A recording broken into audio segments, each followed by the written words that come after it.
Welcome to USA Global TV and Radio, where our mission is to provide education, entertainment, hope, and inspiration.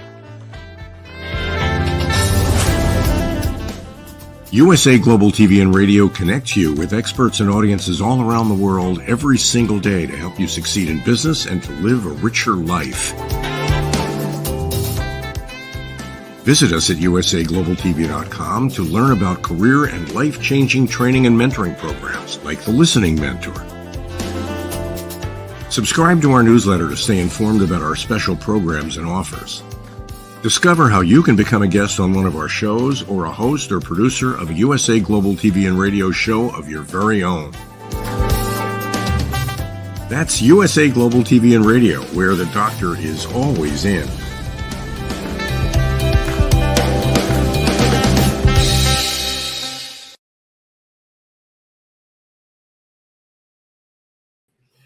Howdy, all y'all. This is Red O'Loughlin. We're on the Talking Heads. No, we're on the Wise Ones. I just got finished doing the show, The Talking Heads. We're on the Wise Ones today, this time on the USA Global TV and Radio Network. Welcome back to our weekly show where we have a chance to chat, have a really good time with some interesting people. Today, Kim Lengling will be joining us, and she's been on the show before, but not on the Wise Ones. And so I'm going to introduce Kim at this moment, and please join us. Hi, Kim. Hi, how are you, Red? Exceptionally well. And before we get started, I have to say one thing. You have a great smile. Oh, thank you. Thank you. Kim is an author. She's has her own podcast. She's very active on social media. She's done a number of things, and I'm just going to start out with Kim. Tell us a little bit about your background before you got to the show today. I mean, there's a lot in your background before you started becoming an author, before you started getting involved with broadcast and everything. So, what's the early story about Kim? Early story. Well, I'm a veteran. I was in the Air Force. Went in right out of high school, and when I came home, struggled a bit for a while. And I do live with PTSD, and that kind of framed how I viewed the world.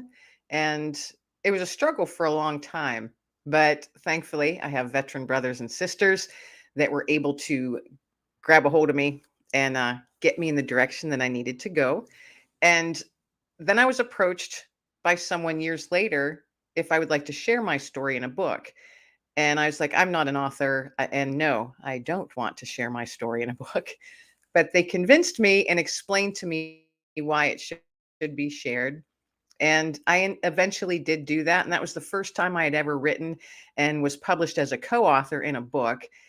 And that kind of spearheaded it into other things and doing public speaking and writing more. And I found that I kind of had a knack for writing and bringing a lot of emotion into it, like using all of my five senses and bringing emotion into it, where the readers, I regularly get comments of, you had me laughing out loud, or you brought me to tears. And that's kind of how my writing journey started. And then it all just kind of rolled into, other things as other doors opened down that long hallway that we all walk through life. How long have you been out of the military? A long time. It was a long, long time ago. It's been 1999. It's been over 30 years. Okay. So I'm aging myself. Yeah. 1999 is when I retired from the Navy with 31 plus years. So yes, I don't have probably some of the same stories you do. But I may have been in some of the same places you were in, so regardless. But anyway, so you wrote this book, and it became a springboard basically to future books. Is that right? Yeah, I was the co-author in an anthology, and so that gave me a little bit of taste of it. And I thought, I kind of like this. I kind of like this, and I think I do have some stuff to say, And so it was years later, though, because I was, married, a mom with my daughter still living at home, a dog, taking care of stuff. I worked full time. So any writing or anything that I did was in the evenings or in my spare time. And when my daughter was off on her own, when she went off to college, all of a sudden I was like, oh my goodness, it seems like I have all this free time and I'm not sure what to do with myself. And who is Kim? And, many parents out there can probably resonate with that feeling. When you get that empty nest, all of a sudden you're going, what am I supposed to do with myself? So I decided to delve a little farther into deep, writing and attending writers conferences and things like that. And I did that for years. For years. And then the pandemic came. And I always say, the world changed. You have to say it with drama. And I decided to do my own thing. So now I'm writing full time and I've started a podcast 3 years ago and I'm doing that. So I found out who Kim was again. Let's put it that way.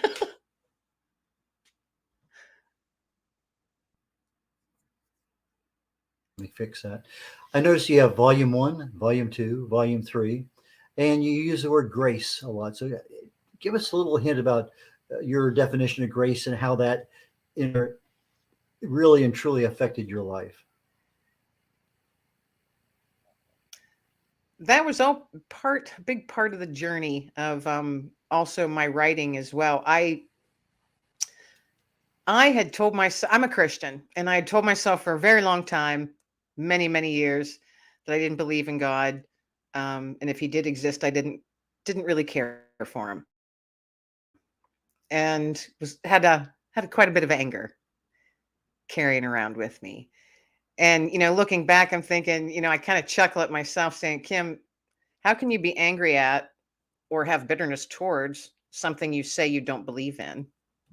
So my faith played a huge part in my, I guess you could say, healing and being able to move forward and not carry such dark, heavy weight with me all the time. So my faith helped me move forward. And when I began writing more, this was also at the beginning of the pandemic when there's the books. It's a 3-book series, When Grace Found Me.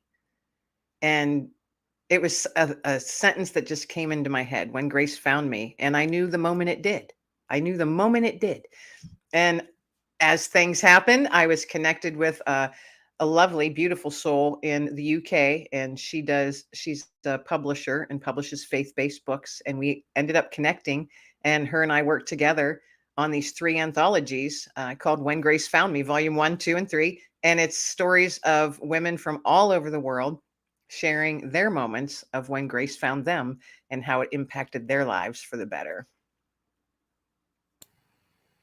I know we didn't talk about it before we started, but I'm going to talk to our production manager right now and ask her to try to pull up your website, because I'd like to have people take a look at your book. So here very shortly, we'll have a chance to bring your website up and show people the covers of those books. But so When Grace Found You, is there going to be volume 4, 5, and 6? No, we stopped at 3 on that. The most recent book that was published, which is another anthology, it was published last November, right like a few days before Thanksgiving, and it's called When Hope Found Me. And hope has been something it's kind of been a mission of mine to toss out hope. And I call it nuggets of hope. You need to toss out nuggets of hope every day. Being kind. It doesn't cost you anything to be kind. And the world needs more of it, in my opinion. So the last book published is When Hope Found Me. And I'm currently working on a book called Nuggets of Hope. And it's sharing a journey that I've been traveling the last couple years, where I'm actually giving nuggets of hope to people, physically giving little stones that have the word hope engraved on them, approaching strangers when I'm out and about doing my errands or whatever, and just walking up to them and saying, excuse me, I would love to give you a nugget of hope today. And without fail, they've held out their hand, and I just gently place it in the palm of their hand. And I've gotten thank yous. I've gotten smiles. I've gotten nervous laughter. I've gotten a couple looks where it's like, who are you? and why are you talking to me? And I've had one older gentleman yell at me in anger. And each one of those interactions has been a blessing because I don't take any of the anger that the gentleman, I didn't take that personally. I just had such a strong feeling he needed that nugget of hope.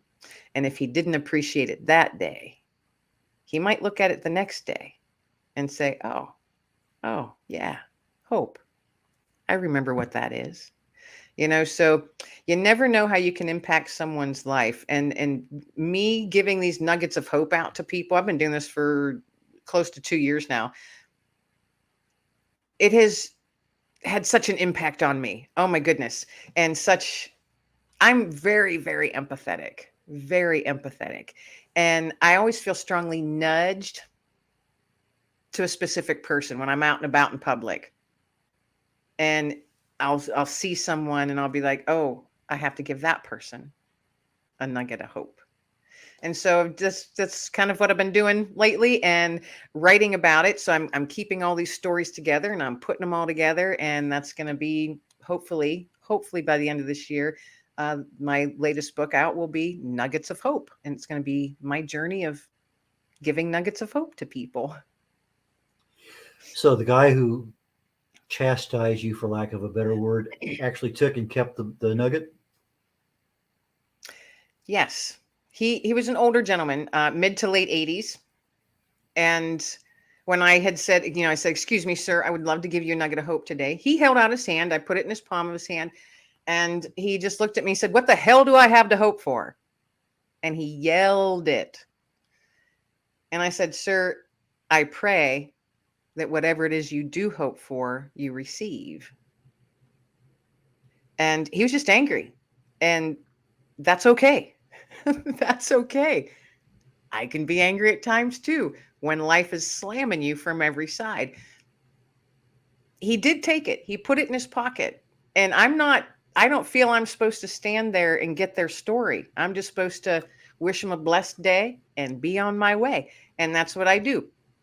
But when I got into my car after that interaction with that gentleman, I broke down in tears. Head on my steering wheel and my arms on my steering wheel, just crying because I had all these pictures going in my head of this gentleman thinking, okay, maybe he's been really, really ill. And this is the first time in months he's been able to get out and do errands and pick up some stuff. And he's so darn tired. He's so tired. He just wants to be done with it and get home and he can't find what he's looking for. Maybe he just lost his wife because he was yelling about dish soap. Maybe he just lost his wife and it's the first time he went shopping without her and he couldn't find that specific dish soap that she always used.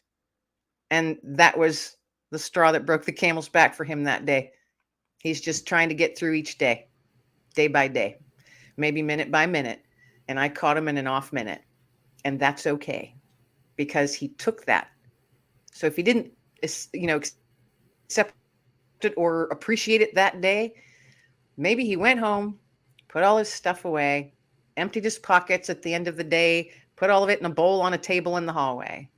And maybe the next day when he's starting his day, he grabs all his stuff and shoves it back in his pocket so he's ready for the day. And he noticed that nugget of hope. And maybe he looked at it and maybe then it sparked something in him that life really isn't so bad and he could get through another day. If it wasn't that day, maybe it was the next. But he took it and he has it. And that's all I'm supposed to do. That's how I strongly feel. Just give those little nuggets and they will work on people as they are meant to work. I notice you have in part of your some of the words you select, fear is one. Tell us a little bit about your maybe experiences or side story with fear and how that came into your life. Wow. Good question, Red. That's a good one. Fear can come in many forms for many people. It's different for everybody. Fear for me was always never admitting to fear. Never admitting to fear. I never did. Never admitted to fear. Until you're put in a position where you're just filled with fear. And mine was while I was in the military, through an experience that I went through. And that stuck with me, but it also brought with it lack of self-worth. It also brought with it a bit of bitterness and a lot of anger, anxiety, depression, panic attacks. It brought a lot. And fear as the umbrella, I think all that goes underneath that. That's just for me. That's my own perception, my own way of viewing it. And it's a tough one to carry.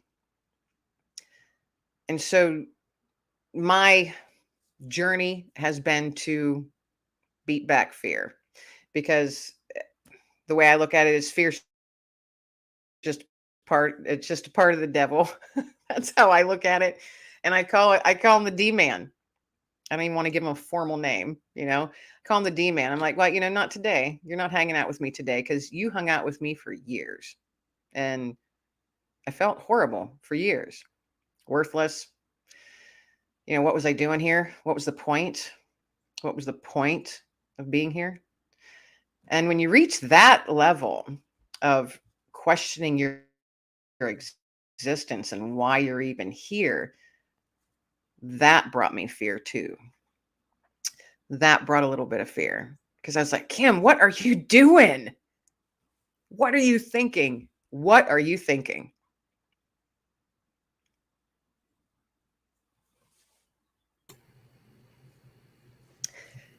I don't want anybody to ever feel that way.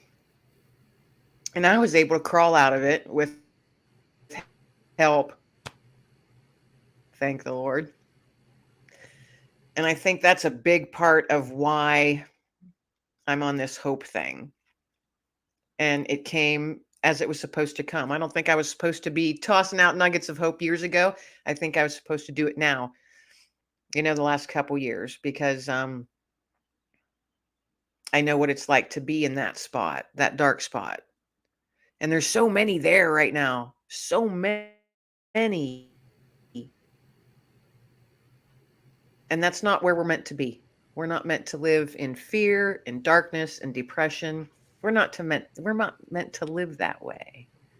So if I can take my dorky, wonky self, approach strangers, and people can look at me and think I'm weird or crazy, you know what? That's okay. Because I'm going to keep on doing it. Does that answer your question? Yes. How did your experience, how did things change through the pandemic Oh, for you? golly. That was a good one. That was a good one, Red. Pandemic opened a lot of doors.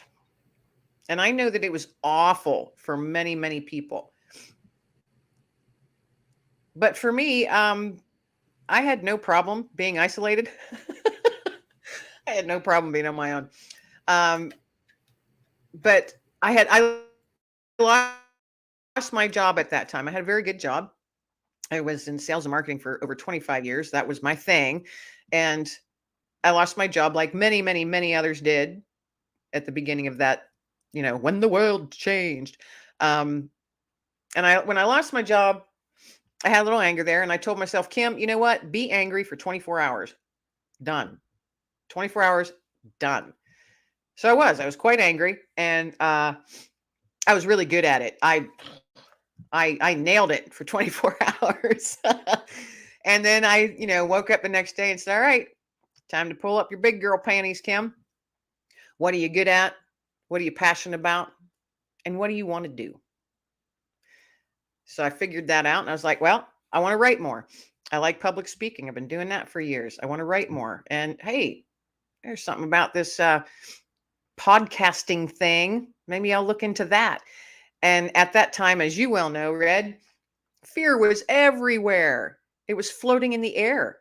I mean, it's like you were breathing it. You could smell it. You couldn't turn on the radio, the television, anything, get on your phone without something being thrown at you to cause fear. And to me, I was like, no, not today and not tomorrow. So I was like, armor up, Kim, armor up. And when all those little poison darts of fear come flying at you, they're going to ping off you. So you're going to let fear bounce, let it bounce. And that's kind of been my mantra for the last several years since that whole thing began. Let fear bounce. Just, for me, I'm letting fear bounce because I cannot let that rule my life. I did that before. It won't happen again. And that's actually why the name of my podcast is Let Fear Bounce. That's why I named my podcast Let Fear Bounce. Because at that time, fear was everywhere and no way was I going to let it land on me. Yeah. Sometimes we have to say it out loud just to let something go. My wife and I, she had breast cancer. She recovered from it. We went over to Spain, walked 500 miles in 30 days on the Camino de Santiago. And I told her at the very beginning, this is my Let It Go tour. And that first day was probably one of the most disruptive I've ever had in my life. And I can't tell you how many hundreds of times I just kept saying to myself, let it go, let it go, let it go, just let it go. And sometimes, Red, let it go. You have to know that there's something bothering you, and you have to literally shout it sometimes to separate your brain from what's around you. And I'm hearing that same thing come from you, is the fact that fear, when you know it's coming, you can be proactive. But if you're not aware of it and it hits you and hits you and hits you and it hits you, pretty soon, it doesn't take long before, anxiety, depression, other things can, open the back door. And before you know it, you're having some issues. Not you personally, but people in general can, because they are not aware of things. Right. So you. Right. It feels like it sneaks up on you, but really it wasn't sneaking. It was just crawling in over a long period of time, Incrementally. Yeah. So you changed a little bit. You wrote more. You started looking at a podcast, and that's kind of where you're at today. So tell the world about what do you offer with regard to your podcasts and your books and your speaking. Who is the Kim of today? The Kim of today, I'm the one that's just, promoting kindness and taught, like I said, tossing out nuggets of hope. That's what I'm doing. And I want to hear other people's stories and other authors. I love talking to other authors and how their journey, how they came to be an author, and maybe what fears they had to overcome. Or, a lot of times, Red, I think most times, actually, for people who are creative, whether you're a musician, I believe that you draw on things from your past that you can pull out and use in your creativity, and use it to touch someone else. And to me, I think that's like that's so, and it's the blessing. I'm not sure if you're still hearing me, because the connection seemed a little strange. Can you still hear me, Red?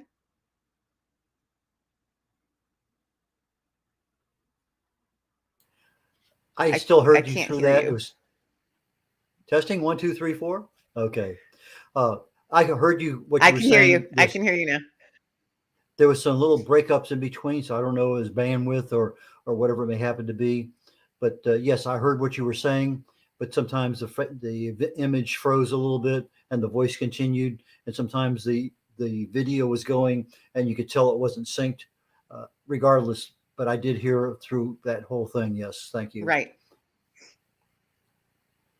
And so you're connecting with other authors, and they're sharing their stories, maybe their fears, maybe their things that they're grateful for, whatever it may happen to be. And that's part of your show on your podcast. Is that who you're looking for guests? Yeah, that's it's just, it's a casual chat. just between two folks. I'm always saying, bring your cup of coffee and let's just sit back, relax, and chat.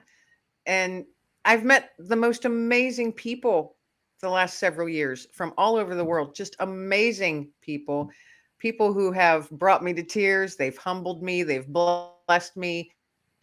And I love to be able to give a platform to others to share their story. You know, we're all history books and we each have a story.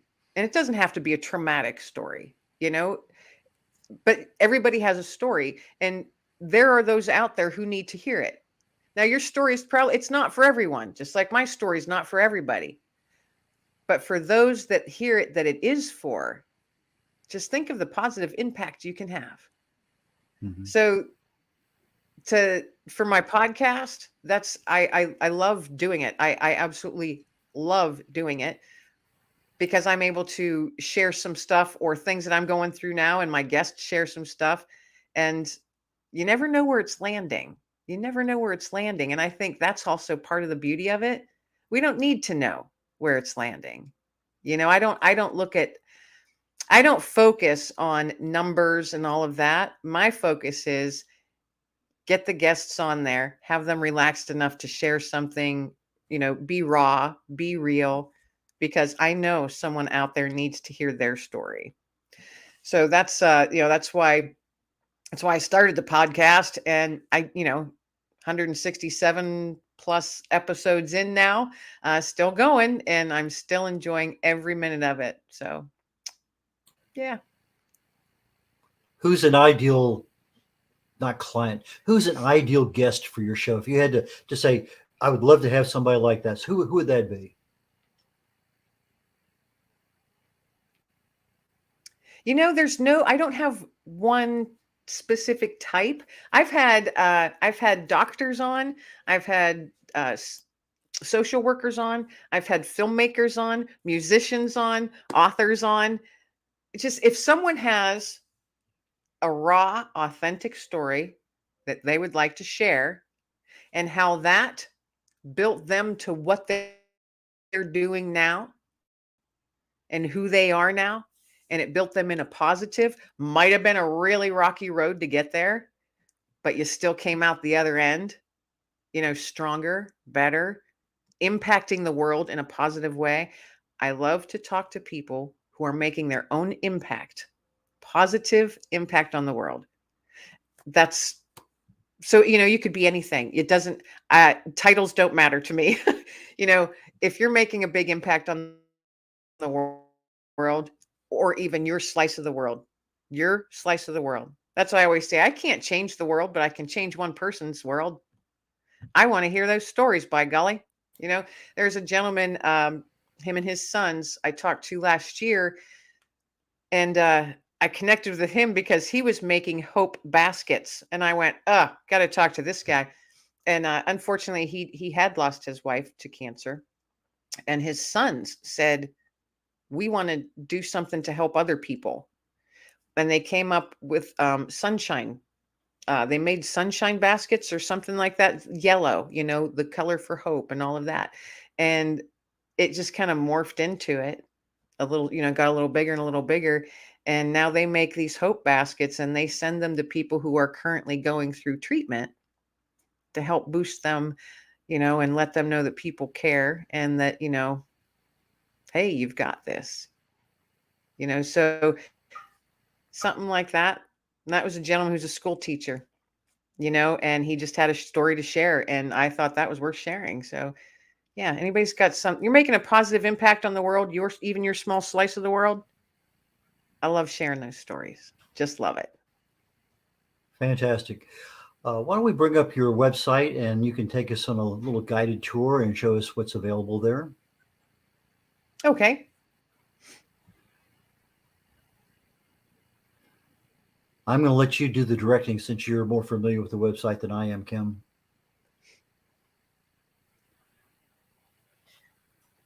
Okay. That's me. Just me saying hi, welcome to my website. Then we scroll down. And that's where you can find, that's the most recent episode of my podcast. So those are always there. I have new episodes every Wednesday, and each Wednesday they go up on all of the podcast platforms, but it also automatically goes onto my website. So that's the most recent right there. And you can find all of the episodes. Once you click on one, you can, it takes you to Spotify, and you can listen to whatever ones you want to.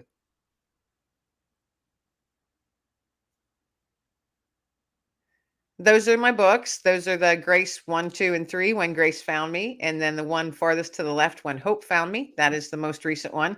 And as you can see, I got my little nugget of hope there, tossing in the water, causing those ripples of goodness. That's why I chose that kind of cover. But those are the most recent books. And, when you click on that button, it'll take you to my Amazon page, because they're all on Amazon. And then there's other ones on Amazon as too, journals and things like that. Those are a few other books that I was a co-author in. That one in the middle, Inspire, that was the very first book that started it all. That's when a colleague that I knew, asked me if I would like to participate as a co-author, and that's the book that was the very first time I was ever published. That was 2014. Those are just other fun things. I like doing journals and things like that. So that's just what those are, just basic journals. And I was diagnosed with a rare form of diabetes. So I decided to make a few diabetes journals too, for people that might have, a wonky kind of diabetes like I do.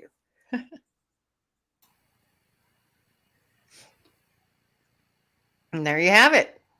That's pretty much, you can find it all on my website. You can contact me, find out about my books and the podcast, and, anything else I might be doing. I've wondered over time, when you read a good book and then they make a movie of it, and all of a sudden, well, they left out that, or maybe they couldn't put it in the 2 or 3 hours or whatever. But you have a little thing up there that's kind of a catch on words, The Right Stuff. And the movie, The Right Stuff, is a very small book. It's actually much smaller than you would expect it to be. The movie was spectacular, but it followed the book almost like it was a mandatory thing to do. It's amazing how the movie and the book are so close together in the actual presentation being shown on the movie. I said, The Right Stuff. Well, tell me about The Right Stuff, Kim. Well, The Right Stuff is actually, it's a television show. There hasn't been any new episodes up for a while. There's been some personal issues with the folks who, they've had a lot of things happening in life. Life has been happening very hard for them, the CEO of the company. But The Right Stuff is on the Believe in Your Dreams television network, and I'm one of the shows on there. And it's WRITE, The Right Stuff. And that is literally, I only have authors on, sharing their author journey, what made them want to write, what type of stuff do they write? If they write horror, how in the world do you come up with all that scary stuff? And I've had comic book authors on there too. How do you come up with those short stories, for comics? Because that's just not how my brain goes. So to me, it's fascinating to talk to authors and to find out kind of what makes them tick, where they get their ideas from, and how their characters, how they build their worlds, and how they, how those characters come to life for them. And are they always with them, their characters? Are they always with them, talking in their heads? And the answer is most of the time, yes. And I just found that fascinating. But that's what my television show is. There's 8 episodes up on there, but those episodes are probably close to 2 years old now. So there's new episodes coming. I just don't have a date. I'm just one of the shows, so I'm not the decision maker. So I'm patiently waiting, and we can get more episodes up on that. But that's on the Believe in Your Dreams television network, and it was really exciting to become a part of that, and to meet the people that I was meeting. And I've had USA Today bestselling authors on there, New York Times bestselling authors, and like I said, when the world changed, different doors were opening that I never would have anticipated, and I never foresaw. So I'm on a journey that I never thought that I'd be on,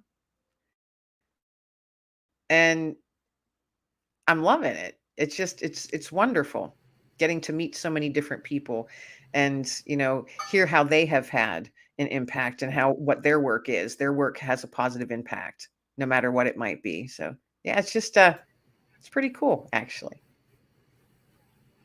Most authors, most writers that I know love to read. Can I assume that's the same for you? And if so, what do you love to read? I am an avid reader. I've been an avid reader since I could read.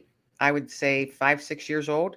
I currently still to this day read at least 2 books a week. I like to read everything. It depends. Like I kind of get in these modes. Like sometimes I'll be all, Stephen King, you know, read the scary stuff. And then I'm like, okay, I'm done with that. Then I'll want to read historical fiction.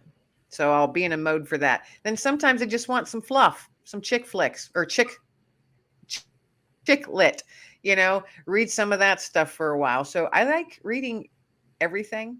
I like biographies every once in a while. I do like a lot of historical fiction though. That does pull me in and fascinates me. But yeah, I read all the time, at least 2 books a week. Yeah. You mentioned speaking. What are some of the topics that you speak about? It's typically about, well, a lot of it for years was just living with PTSD. And I was asked to speak at a lot of women's groups and church groups locally here in the area that I live in. And I'm asked to speak at a lot of like Memorial Day events, Veterans Day events, things like that. So that's mostly what I do. It's mostly veteran related that I speak on, but more and more online. I've been asked to not only share part of that, but how it brought me to where I'm at now, and sharing about my little nuggets of hope and my writing journey, of the faith-based books and things like that. Just talking about my journey and how life can kick you over and over, but you don't need to stay down, you know? And if you feel like you can't get up, there's someone there that can help you. And so that's what I actually, that's what I talk about is hope. I guess I talk a lot about hope and veteran related things. For years, I've been doing that in my local area. As we're getting toward the end of the show, was there a question that you had hoped I'd ask that we hadn't had a chance to talk about today? No, but I got to tell you, the one about fear, that was a good one. That was a good one. Well, I had never been asked that before, so I'm glad you threw me. I like that when that happens because I'm learning something about myself too every day. well, I can give you a last couple minutes here. Tell people how you can help them. How can people reach you?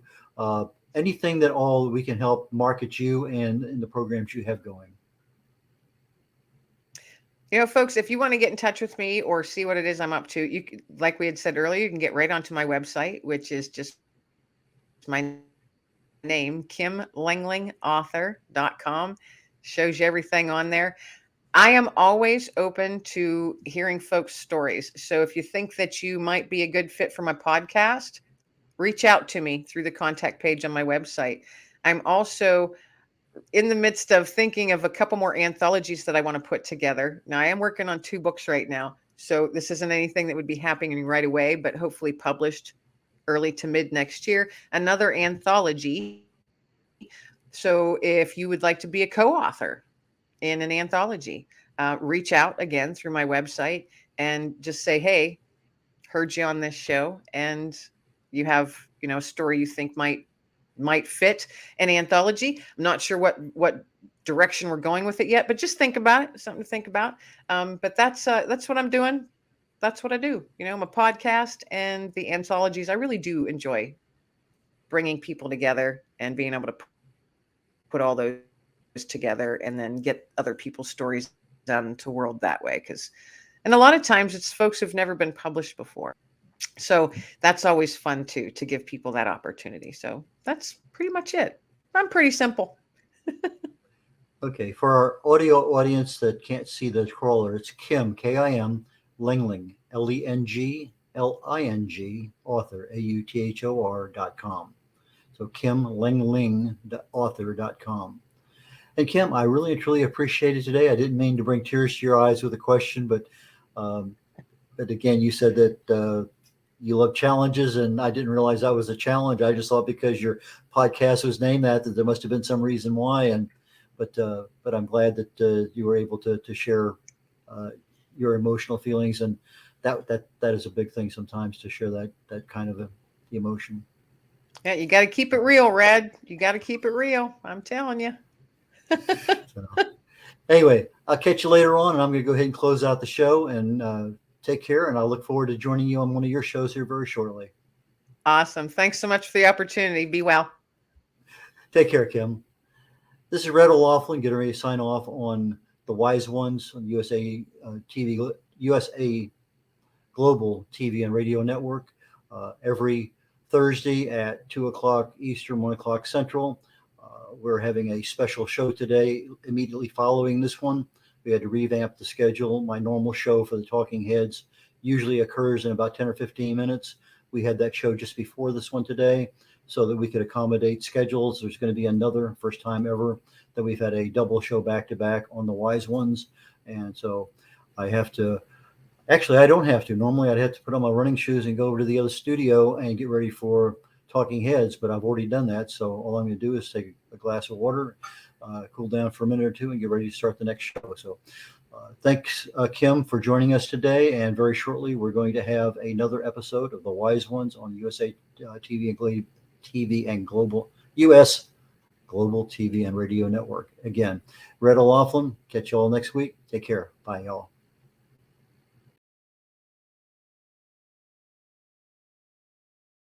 Hi, my name is Zane Carson Carruth, and I'm the author of this book, The World's First Tooth Fairy Ever.